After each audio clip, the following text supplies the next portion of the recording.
Praise Lord. ദൈവത്തിന്റെ അതിപരിശുദ്ധമായ നാമം വാഴ്ത്തപ്പെടുമാറാകട്ടെ. അപ്പോസ്തല പ്രവൃത്തികളുടെ പുസ്തകം 2-ാം അധ്യായം 42-ാം വാക്യം. അപ്പോസ്തലന്മാരുടെ ഉപദേശം കേട്ടും കൂട്ടായ്മ ആചരിച്ചും അപ്പം നുറുക്കിയും പ്രാർത്ഥന കഴിച്ചും പോന്നു. കർത്താവ് വിശ്വസിക്കുന്നവരുടെ കൂട്ടം ഏകഹൃദയവും ഏക മനസ്സുമുള്ളവരായിരുന്നു എന്ന് അപ്പോസ്തല പ്രവൃത്തി 4:32 പറയുന്നു. അവർ ഒരുമനപ്പെട്ട ദേവാലയത്തിൽ കൂടി വന്നു. അവർ ഒരുമനപ്പെട്ട ദൈവത്തോട് പ്രാർത്ഥിച്ചു. കർത്താവ് രക്ഷിക്കപ്പെടുന്നവരെ ദിനം പ്രതി സഭയോട് ചേർത്തുകൊണ്ടിരുന്നു. സഭയിലേക്ക് ആളുകളെ ചേർക്കുന്നത് കർത്താവാണ്. രക്ഷിക്കപ്പെടാത്തവർക്ക് സഭയിൽ ഒരു അവകാശവുമില്ല. സഭ ദൈവത്തിന്റെ സമ്പാദ്യമാണ്. ദൈവം തൻ്റെ പുത്രനെ തൻ്റെ രക്തത്താൽ വിലയ്ക്ക് വാങ്ങിയതാണ് സഭ.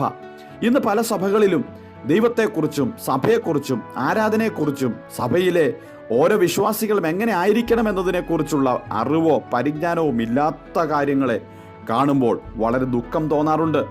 അനേകം സഭകളിൽ ദൈവം നിയോഗിച്ച യോഗ്യരായ നേതൃത്വം ഇല്ലാത്തതുകൊണ്ട് സഭകളിൽ പ്രശ്നങ്ങൾ ഉണ്ടാകുന്നതായി നമുക്ക് കാണാം. നേതൃത്വം ശരിയാണെങ്കിൽ സഭയും വേണ്ട വിധത്തിൽ ശരിയായി മുൻപോട്ട് പോകുമെന്ന് മനസ്സിലാക്കാം. ദൈവസഭയിൽ സ്വേച്ഛാധിപത്യവുമില്ല, ജനാധിപത്യവുമില്ല. ദൈവാധിപത്യമാണ് സഭയിൽ വേണ്ടത്. സഭ കർത്താവിൻ്റെതാണ്. മനുഷ്യർക്ക് ഒരു അവകാശവുമില്ല. ഇന്ന് ആളുകൾ ചിന്തിക്കുന്നത് ഇപ്രകാരമാണ്: ഇഷ്ടമുണ്ടെങ്കിൽ ഇങ്ങോട്ട് വന്നാ മതി എന്ന് വിശ്വാസികളോട് പോലും പറയുന്ന ആളുകളെ നമുക്ക് കാണാം. അപ്പോസ്തലനായ പത്രോസ് എഴുതിയ ലേഖനത്തിൽ താൻ സഭയെക്കുറിച്ച് പറയുന്നു, ദൈവത്തിൻ്റെ ആട്ടിൻകൂട്ടം എന്നാണ് വിശേഷിപ്പിച്ചിരിക്കുന്നതായി നമുക്ക് കാണുവാൻ കഴിയുന്നത്. ഇത് സഭ ദൈവത്തിൻ്റെതാണ്.